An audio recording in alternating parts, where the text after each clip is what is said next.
The only thing the narcissist wants is to destroy the self.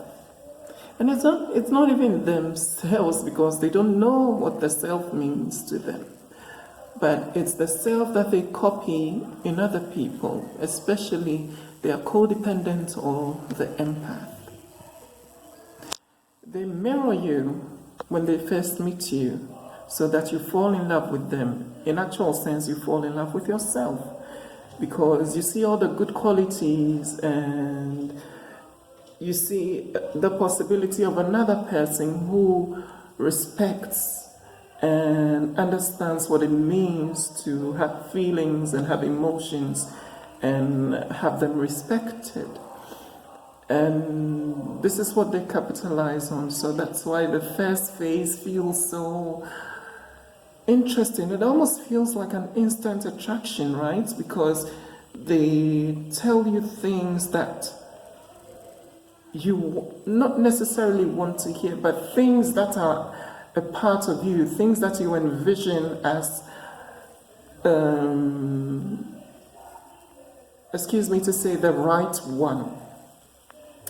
So you see yourself in them and you fall in love and you think, this is the most perfect thing. But no, they're just mirroring your energy, your personality, just so that they can hook you. And once you're hooked, that is when they start shifting into their true form, which is an unhealed side of trauma. Unlike the empath, we use our trauma, we see our trauma, we recognize it, and we still believe that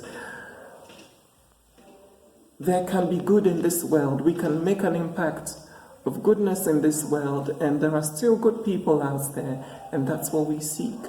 But because they have no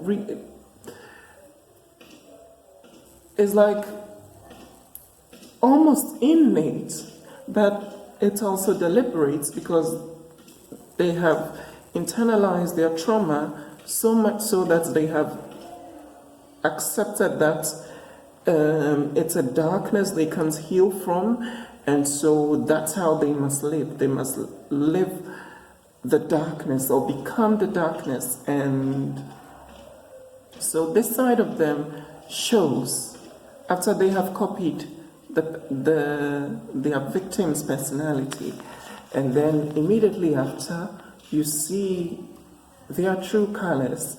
They move from the love bombing stage into the lies and the blaming and the hoovering, abandoning you and coming back to see if you're doing okay.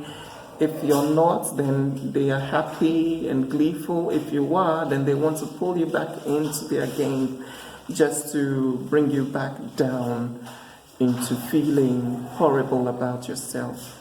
But I want to tell you the only way to defeat the narcissist is to know yourself and know yourself deeply. And I say this as a Scorpio because I'm all about the self in a less threatening or less selfish way, but more in a more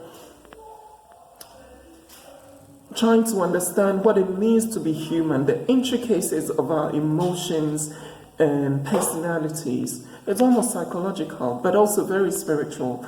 And so you need to know yourself at this deeper level and accept. Acceptance is the key word. Accept yourself, the darkness and the light. This way you know your mistakes, you know your strengths and weaknesses.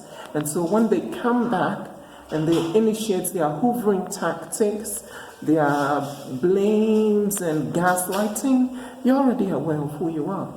You know yourself. And so whatever they say, whatever shades they throw, it just bounces off you and goes back to them because, one, you don't care what they have to say. Two, you only trust in your what? In yourself. That's the key thing. Know yourself.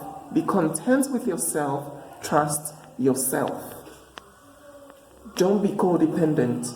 Do not look outside for happiness. Happiness should come from within. It should not even come from external things like tangible things like your cars and your houses. No. Happiness should come from you, the nothingness that you are, whether you have so much or you have so little.